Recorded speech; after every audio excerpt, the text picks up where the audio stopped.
Chega mais, torcida gloriosa, a torcida do Botafogo ligada aqui na nossa primeira edição, Plantão Glorioso, um pouquinho mais tarde.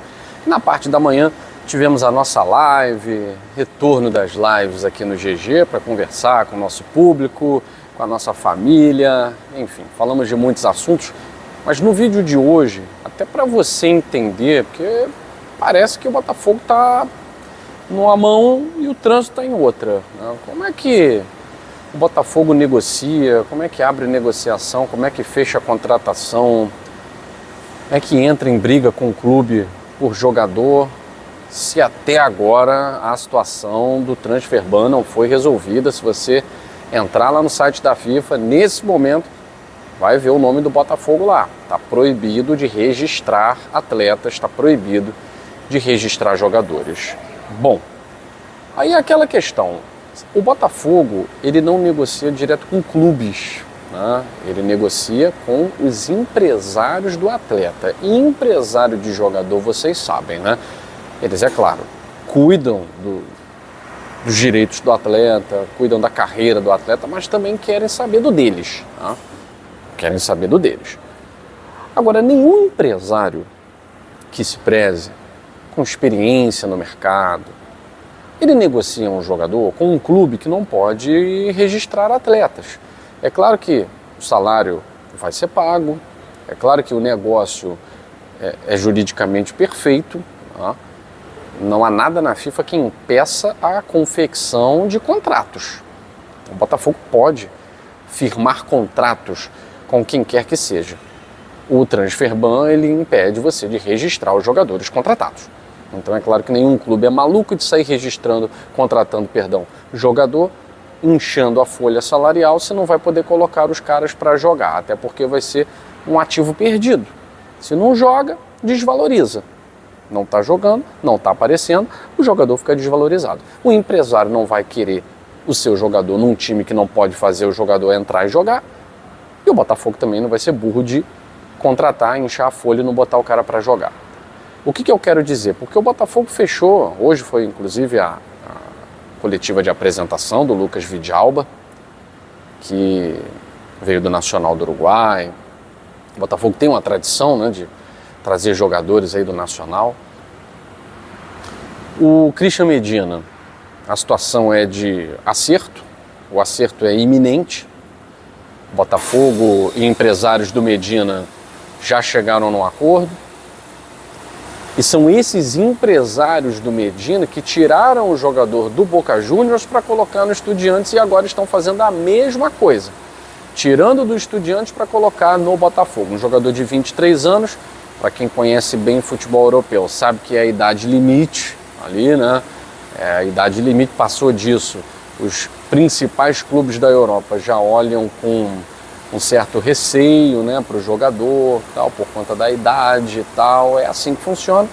Então 23 anos é uma idade limite, tanto que o contrato do Medina com o Botafogo é de 1 ano de empréstimo com opção de compra. Essa opção de compra, para bom entendedor, é basicamente a compra para vender, né? É a compra para vender.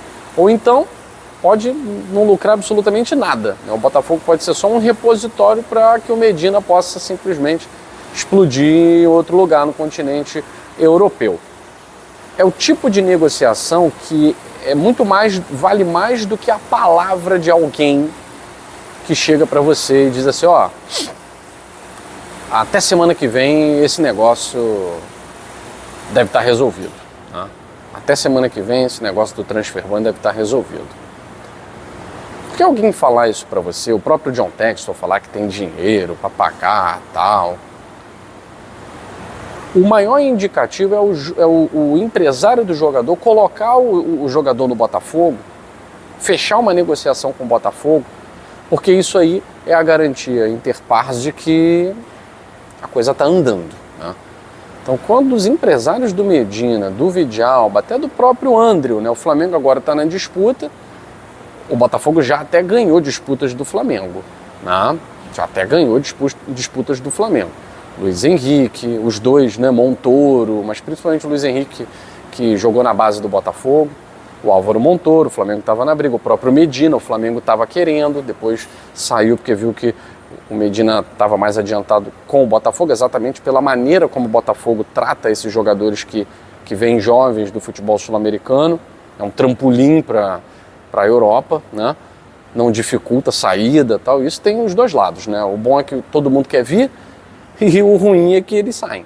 Tá? Então tem os dois lados. A questão é o quanto o Botafogo consegue aproveitar a presença desses caras. O Almada não ficou nem 6 meses, o Botafogo conseguiu aproveitar sendo campeão.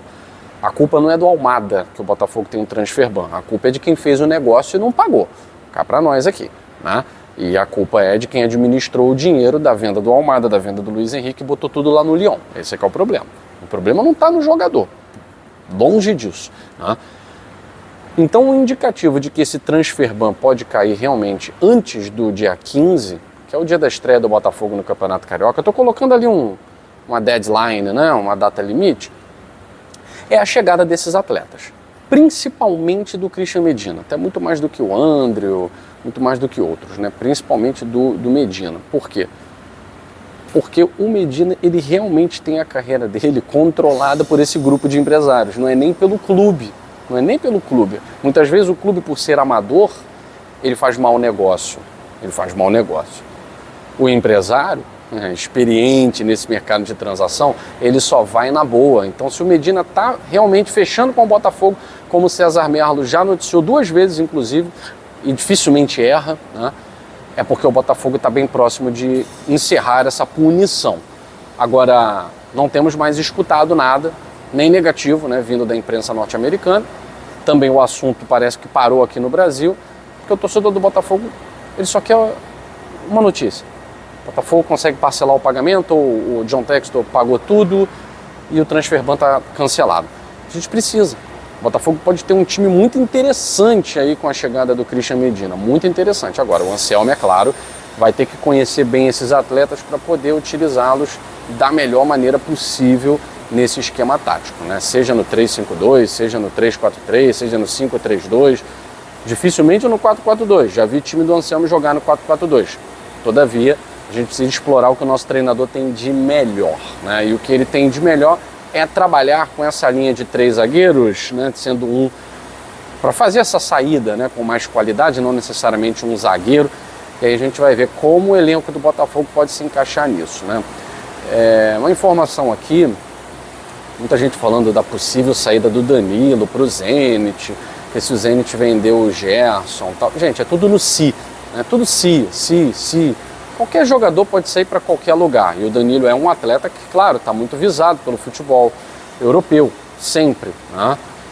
Mas quem trouxe essa informação lá na ESPN falou que se o Danilo saísse não seria para agora, seria para a janela do meio do ano.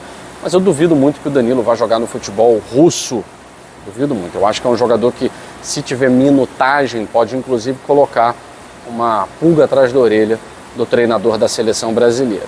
Vamos ver. E o Botafogo encerrou negociações pelo volante Júlio Romão. Ferencváros da Hungria não quer negócio, então não quer negócio, não tem negócio. É isso. Fico por aqui, mais tarde a gente volta aqui no Gigante Glorioso. Beijo grande, saudações alvinegras, fui.